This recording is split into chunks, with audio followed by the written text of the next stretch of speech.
wabarakatuh. Bismillahirrahmanirrahim. Wassalamualaikum warahmatullahi wabarakatuh. Muhammad bin Abdillah wa alihi wa sahbihi wa mawala. La haula wa la quwwata illa billah, amma ba'd. Hadirin mukarramin, kepada para alim ulama, para ustaz yang berahmatullah, para sesepuh ini sepuh, Bapak Dr. Niswabia, Bapak Ibu hadirin hadirat jamaah subuh di masjid tercinta Baitul Hajirin, semoga senantiasa dirahmati Allah yang kami muliakan. Yang pertama dan yang utama adalah senantiasa kita bersyukur kepada Allah, ucapan alhamdulillahirabbil alamin. Sesungguhnya merupakan anugerah Allah Ta'ala kita bisa melaksanakan subuh berjamaah di rumah Allah ini. Sekalipun sesungguhnya teramat berat melaksanakan jamaah subuh, butuh persiapan yang cukup waktu. Namun Allah kehendaki kita bisa meluangkan waktu, menyempatkannya untuk memenuhi suratnya melaksanakan subuh berjamaah. Mudah-mudahan ini satu bukti konkret bahwa Allah memberikan anugerah kepada kita sebagai hamba yang abdan syakura, hamba yang tahu diri, hamba yang pandai bersyukur kepadanya. Amin ya rabbal alamin. Salawat dan salam semoga senantiasa terlimpah ke Nabi pilihan Muhammad sallallahu alaihi wasallam yang kita harapkan syafaatnya atau pertolongannya utamanya kelak yaumil qiyamah. Hadirin hadirat jamaah subuh yang berahmatullah, sebelum disampaikan renungan pagi, kami ajak mengingat kembali tentang ciri-ciri orang-orang yang bertakwa kepada Allah Subhanahu wa taala, yang layak dan pantas menempati surga Allah Ta'ala nanti, kenikmatan yang abadi. Dalam Al-Quran banyak tempat atau ayat-ayat yang menjelaskan tentang ciri-ciri orang yang bertakwa. Kali ini akan saya sampaikan dalam surat Al-Dhariyat ayat 15 sampai 19. Di sana Allah tegaskan, a'udzubillahi minasyaitonir rajim, innal muttaqina fi jannatin wa 'uyun.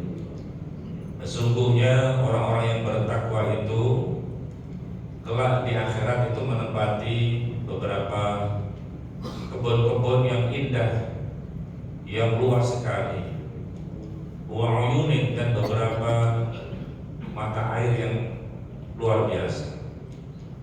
Orang-orang yang bertakwa, kata Allah, nanti di surga akan menikmati keindahan perkebunan, akan menikmati keindahan mata air. Apa yang kita suka di dunia ini nanti di sana juga ada. Kalau kita di dunia suka minuman keras umpamanya, di surga juga ada minuman keras.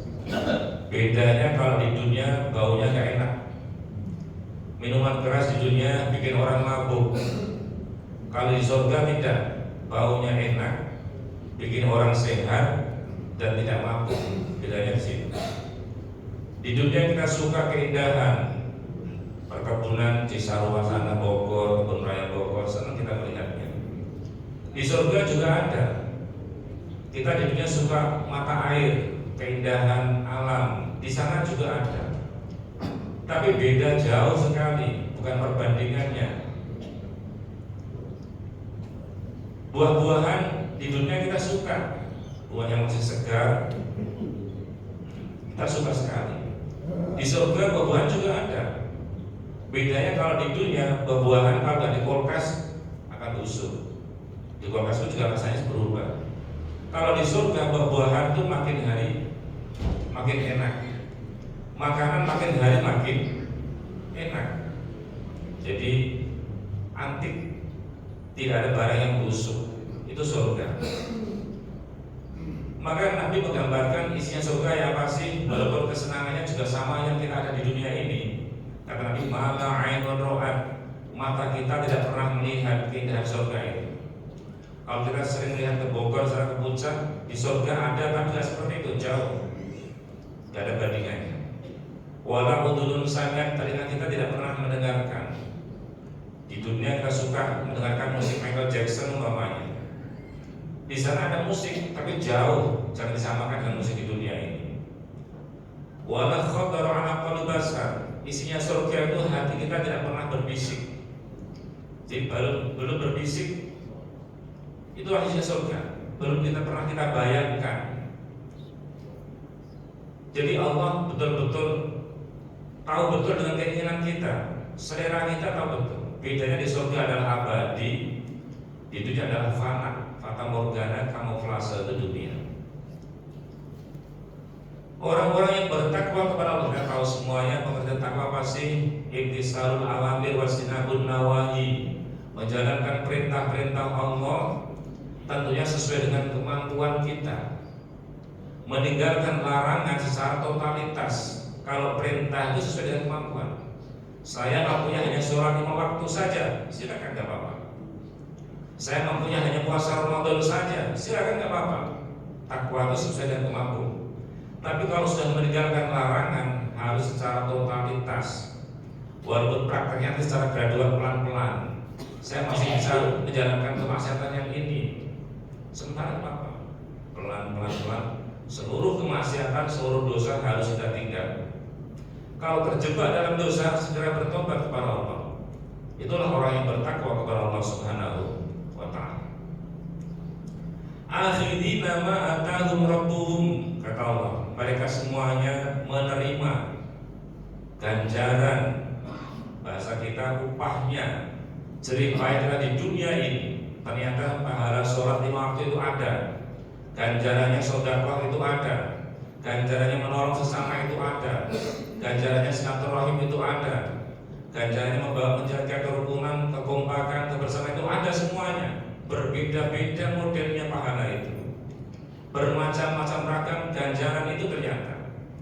Maka Syekh Ibnu Abdul As-Sakandari dalam kitab hikamnya, beliau mengatakan tanawul a'mal di tanawul jasa, bahwa manusia itu dituntut untuk beramal yang beragam macamnya. Kenapa? Karena ganjarannya juga beragam juga. Kalau kita cuma sholat 5 waktu saja, nanti ganjarannya juga ganjaran 5 waktu.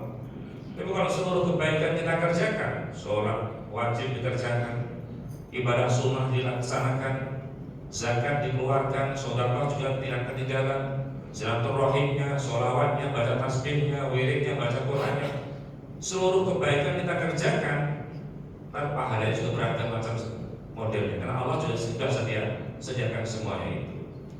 Mereka menerima dengan senang hati, dengan puas, betul-betul puas, karena surga adalah kenikmatan yang abadi.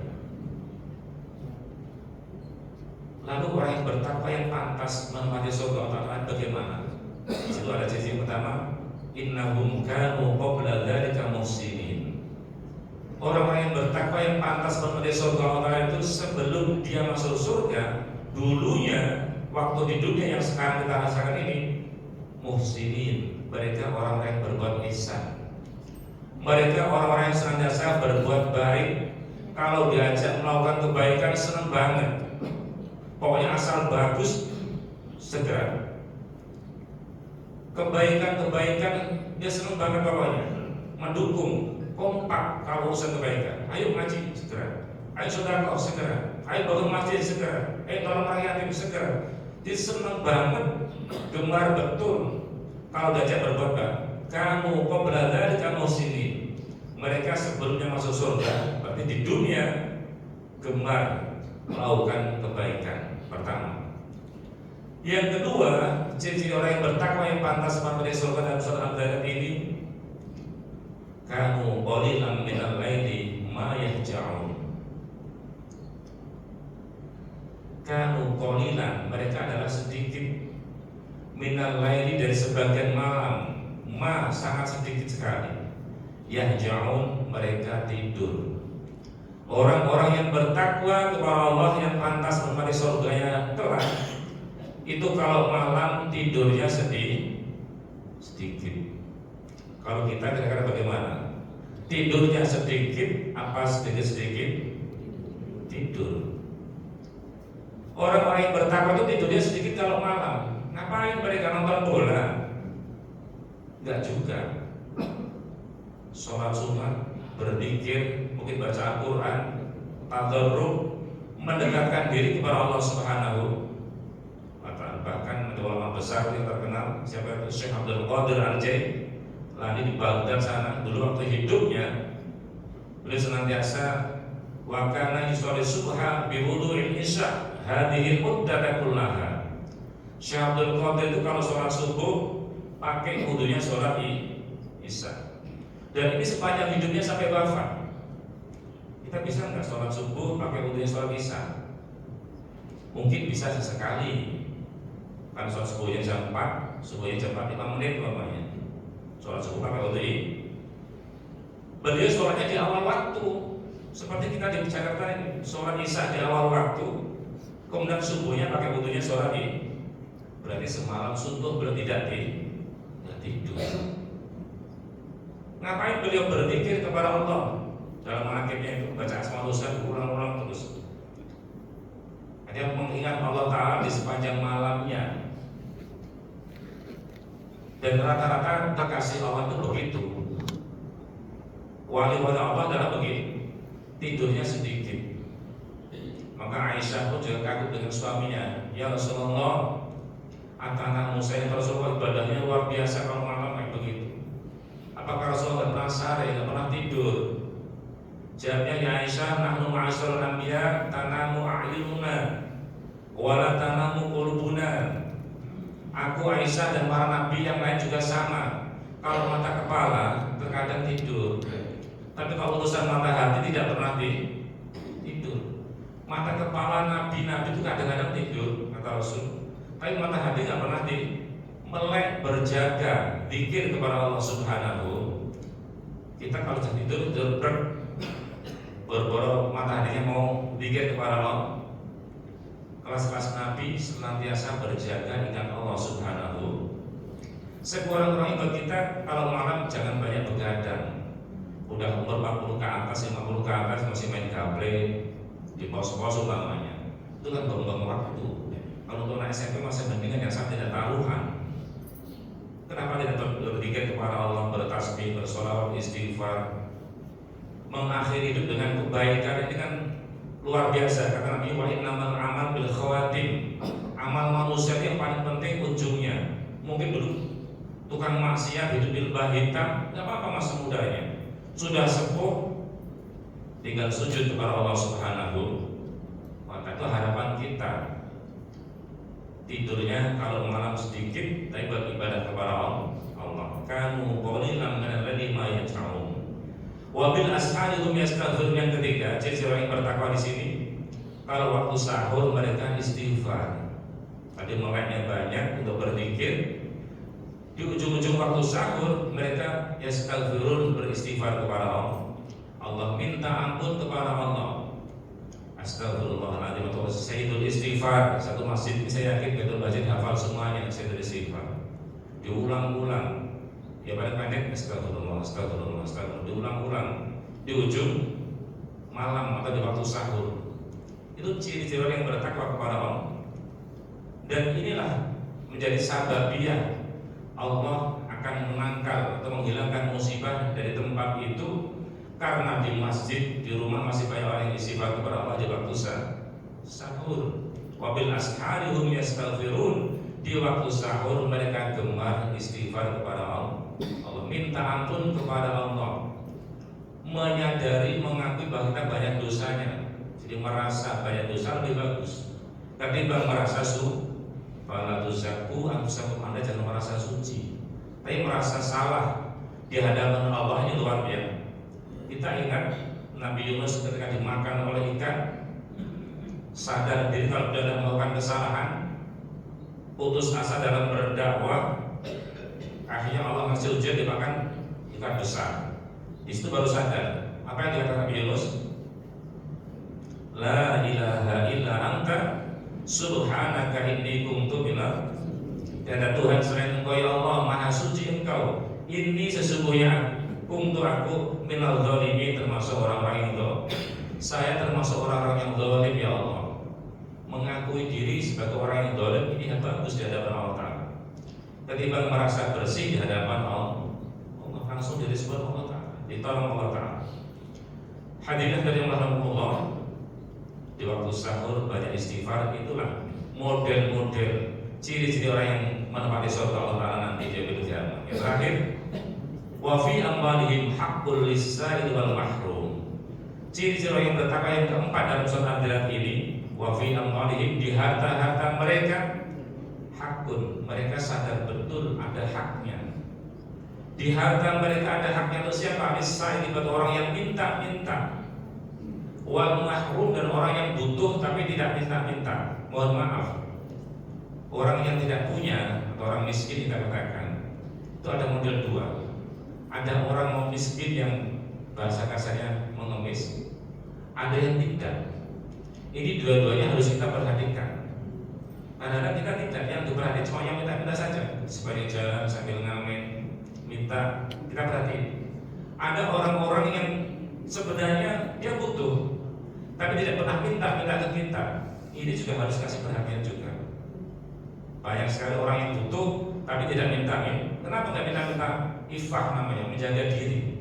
Seperti para sahabat Nabi yang mereka pada ngaji dengan Rasul di masjid Nabi, namanya Ashabus Suffah, santri-santri Rasul yang hidupnya di masjid karena orang-orang miskin rata-rata. Pengen nimba ilmu dengan Rasulullah, tapi tidak pernah minta-minta ke orang-orang kaya, tidak pernah. Dan Quran diabadikan Allah Ta'ala aja. Tidak pernah minta ke orang kaya, bukan berarti dia kaya. Saking jaga dirinya itu, namanya infak, menjaga diri dari minta-minta ke orang, padahal dia butuh. Ini juga harus kasih perhatian oleh kita juga. Wa fi amwalihim haqqun lis-sa'il wal mahrum. Di harta mereka orang-orang takwa itu sadar diri kita ada haknya untuk orang yang minta-minta, dan juga untuk orang-orang yang tidak pernah minta padahal dia juga butuh.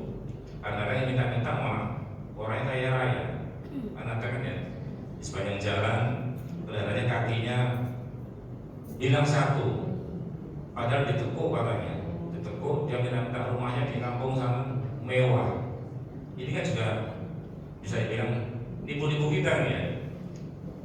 Jadi kita harus tahu diri lah, kira-kira yang mana pantas untuk dikasih, sesuaikan dengan keyakinan kita masing-masing. Itulah ciri-ciri yang bertakwa kepada Allah Ta'ala. Ada 4. Yang satu adalah senantiasa berbuat baik. Yang kedua, kalau malam tidurnya sedikit mengingat Allah Ta'ala. Yang ketiga adalah waktu sahur dan istighfar. Kemudian yang keempat, sadar diri atau gemar berinfak, gemar bersedekah kepada sesama. Demikian sekelumit renungan pagi. Allah berikan berkah kepada kita semuanya, kesehatan selalu, murah rezeki, dan barangkali keluarga kita, sahabat kita, anak cucu kita di mana banyak orang sehat memberikan kesehatan kembali sehingga bisa Allah berkah kepadanya. Amin ya rabbal alamin. Subhanallah, asyhadu an la ilaha illa anta, astaghfiruka wa atubu ilaik. Assalamualaikum warahmatullahi wabarakatuh.